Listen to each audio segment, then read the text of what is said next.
Okay, it's a lot of fun to be here again.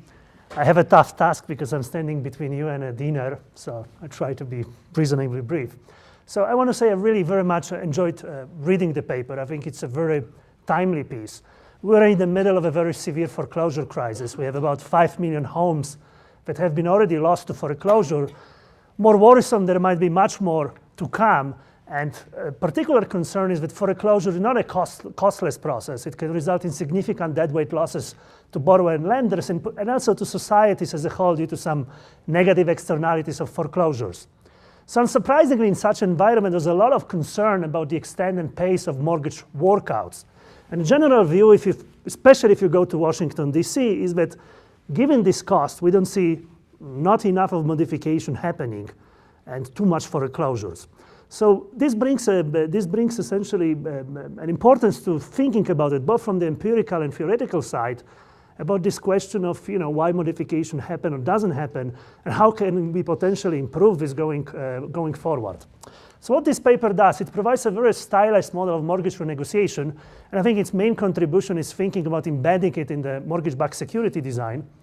What I really, really like about the paper, this paper really gets the frictions right. The two frictions the authors have in mind that essentially make modification harder and non-trivial is, first of all, they incorporate the borrower's strategic behavior. Essentially, the lender or servicer, when renegotiates with borrower, has to take into account the borrower's incentive, how borrowers will respond to mortgage modification. And it's critically related to the fact that there is some asymmetric information between borrower and lender. I have some empirical work on that was mentioned, and indeed, when you just offer borrowers modification programs that simply condition eligibility on being delinquent, on defaulting, there's a lot of borrowers who will default that doesn't really look like they're in need of help. They might have a low combined loan-to-value ratio. They might not be liquidity constrained. So there might be really value in investing in screening borrowers, in trying to really understand to whom offer the modification help. And secondly, what I really like about the paper, it really thinks about servicers' incentives in mortgage-backed security pools. Most of foreclosures in this country came from non-agency securitized loans. They account only for about 15% of outstanding mortgages, but they accounted for more than 50% of foreclosures. Of course, part of that is that they contain the notorious subprime loans originated with very poor underwriting standards, low FICO scores, high leverage, but also another reason could be related to the fact that servicers of these loans have no incentive to work them out and have all the incentives to foreclose them.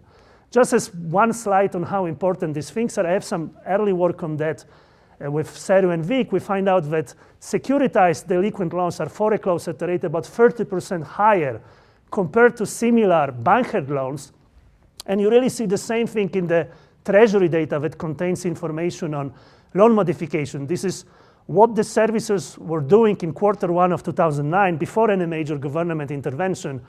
And you see that there are much more renegotiations happening on bank-held loans compared to securitized ones. And you have to bear in mind that for every bank-held loans, there are at least 3 securitized ones. So to really compare these numbers, you have to divide this column by 3. In particular, you see that virtually there were no principal reductions that were done on securitized loans. Most of the aggressive modifications were performed on bank-held loans. So really, these incentives critically matter, and they do affect the pace of workouts. And there's some very interesting recent papers coming done on this Treasury data. And when you throw all kind of set of controls, you will find out that securitized loans bank-held loans are renegotiated at a rate about 30% higher compared to securitized ones. So in other words, a sizable parts of defaults we see on foreclosures in this country also come from the inability of servicers or unwillingness of servicers of securitized loans to work out these loans in a manner similar to what the owners of these loans do when they really own economic interest in them.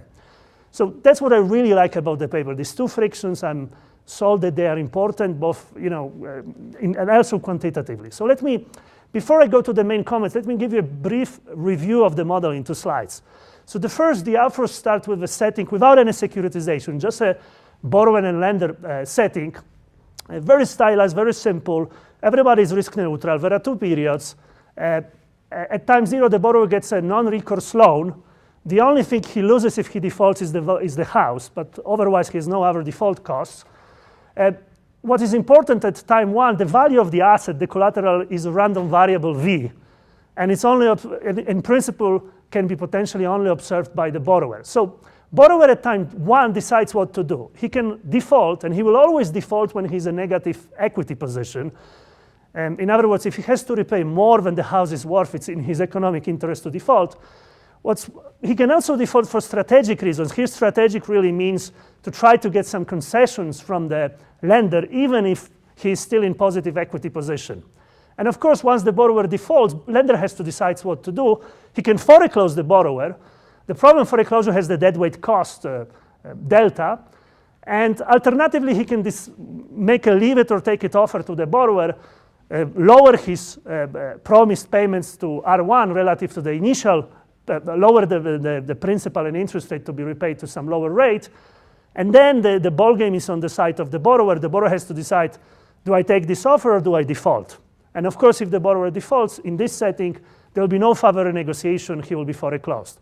So it's a very simple way to capture the renegotiation process.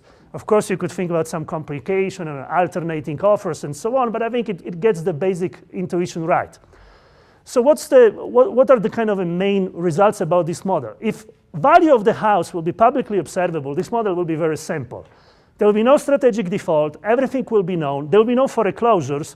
Simply those borrowers who are in negative equity position, the lender will reduce their payments so that they will be exactly at zero equity. They will fully repay whatever the reduced payment, and there will be really no inefficiency in the model. Alternatively, if this value of the house is privately observed, then there will be no renegotiation. It's kind of a trivial result in the case if the lender follows pure strategies. In other words, if you default, I renegotiate with everybody. Of course, in this case, everybody would default, and then I could as well reduce payments up front. It's a little bit more complex if you allow for random strategies, but I think in the context of the model, even with random strategies, deciding randomly to renegotiate or not with defaulting borrower doesn't really matter. And the third setting is, what if the lender can learn about the value of collateral with a certain probability? In this case, actually, you will have some renegotiation. And the intuition is that it deters some of the strategic defaults.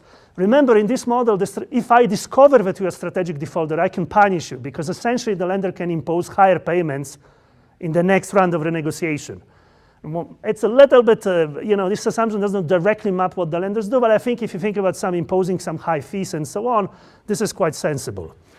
So I would say this basic model between borrower and lender shares insight with a number of existing papers, not that particularly novel. What I think is really the main result of the paper is embedding it in the mortgage-backed security setting. And here, essentially, there are two types of mortgage-backed securities the authors consider. The first one is the so-called diversified MBS. In this case, all decisions are in the hands of servicer. The investors in these pools cannot learn anything about collateral value. So servicer has limited wealth. It's a sensible assumption, because otherwise you could just sell all the loans to servicer and there will be no problem, there will be no friction. Of course, because servicer controls the loans, there is a value to learn about the quality of the loans with some probability. It costs servicer C. It is efficient. In other words, this cost is less than whatever you gain from learning. So in principle, you would want to incentivize servicer to learn about the quality of the loans that default, and he will get this knowledge with a certain probability. The main issue here that in order to, you need to incentivize servicer, because you don't observe whether he learns or not.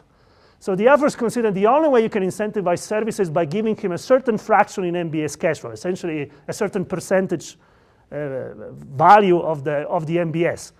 The main issue here is that if servicer is too poor, is too wealth constrained, he might not be able to afford essentially to pay enough for this for this stake in the pool, and as a result, there will be no contract between investor and the servicer. As a result, the servicer will not learn, and there will be no renegotiation. There will be inefficient foreclosures. An alternative is what the authors called a non-diversified pool. The idea here is loans in these pools are very similar. Because they are very similar, investor, for example, can learn something about them. Get some information that correlated with the collateral, with the current collateral value, and as a result, one interpretation of the contract, investor can simply tell servicers what to do, and learning by the servicer is not required. And in particular, if investor thinks that okay, in this type of loans, the collateral is really low because, say, they come from a region when house prices collapsed a lot. I just tell the servicer, renegotiate all my loans, don't acquire any information, and that essentially solves this problem of incentivizing the servicer in diversified pool. So let me just put a few comments concerning these results. So the key friction here, the difference, the wedge between diversified and non-diversified MBS comes from the fact of inability to incentivize servicer. So in other words, in diversified pool, if servicer is very wealth constrained, has limited wealth, I might just not be able to incentivize him because he cannot really afford his incentive position. I would say these results a little bit relies on the type of incentive schemes the offers consider. So what offers really consider is giving the servicer a certain percentage of the ownership in a pool. So essentially you have two types of incentive conditions. The first one, BC, is the value of the individual loan when servicer will gather information. B is without gathering information, without renegotiation. So in order to incentivize servicer to invest, the value to the service has to be at least greater or equal than a cost. And the servicers get 10, 20% of a pool value. There's another participation constraint. You can think about participation constraints of the investor.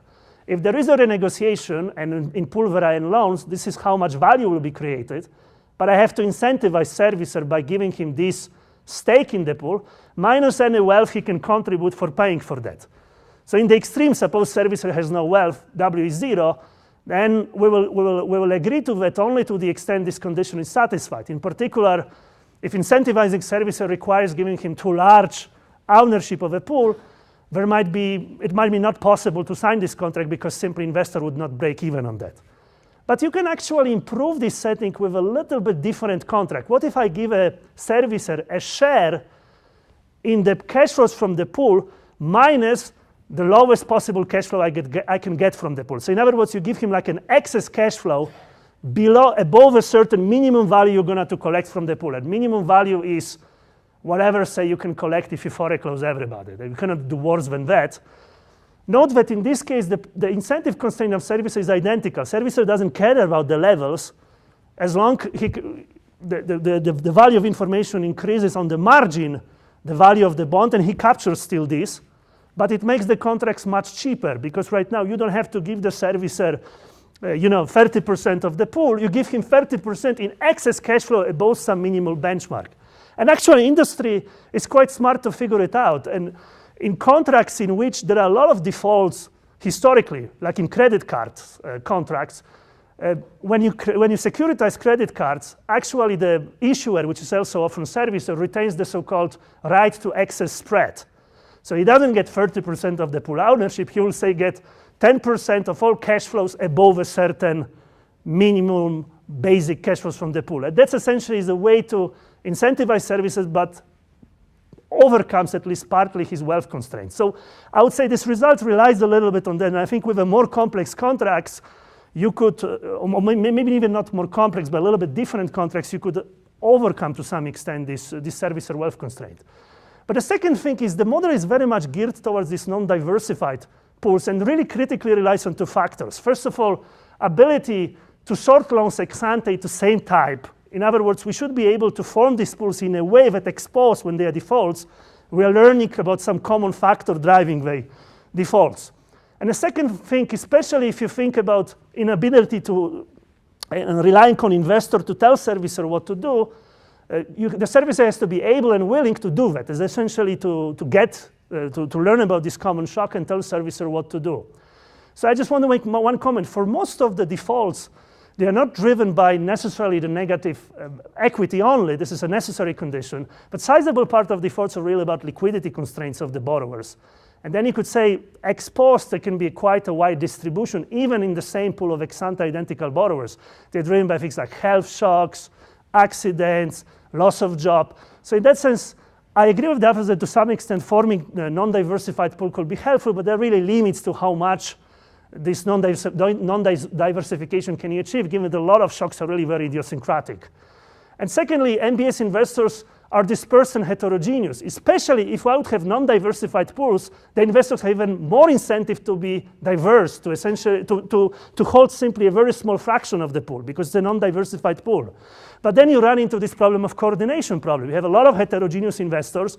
Each of them owns only a very small piece of a pool. Who's going to sort of enforce the contract with the servicer, in the sense learn about the common shock and sort of tell servicer what he's supposed to do? Of course, if you could put it in PSA, that would solve the problem, but a lot of these things we cannot anticipate ex ante, and essentially there's some trade-off between coordination and diversification.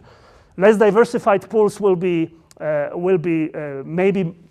alleviate this problem, but on the other hand, they'll have a more heterogeneous investors. So the last slides I really want to show also a lot of problem with incentivizing services what to do has not only to do with variable cost, but also fixed cost of investment, especially in the residential market.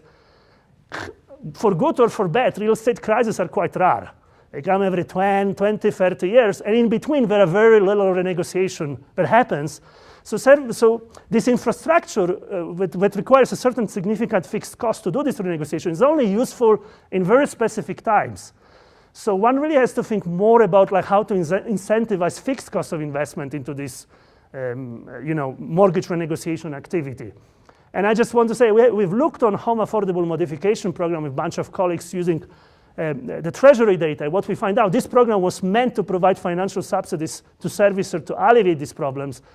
It only worked for those services who already have a lot of organizational capital.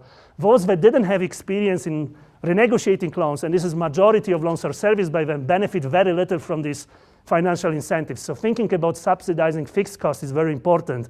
Also taking into account that this renegotiation infrastructure is really useful only at a very specific points of time. So summary, I really like the paper. I think that the type of questions the papers are very, very important. I would say the model is really geared a little bit towards this non-diversified pool. So I would think a little bit more about potential coordination problems about investors, really how much we can pull on a common shock. But I really think this is a great set of questions, and we really need more work on these issues.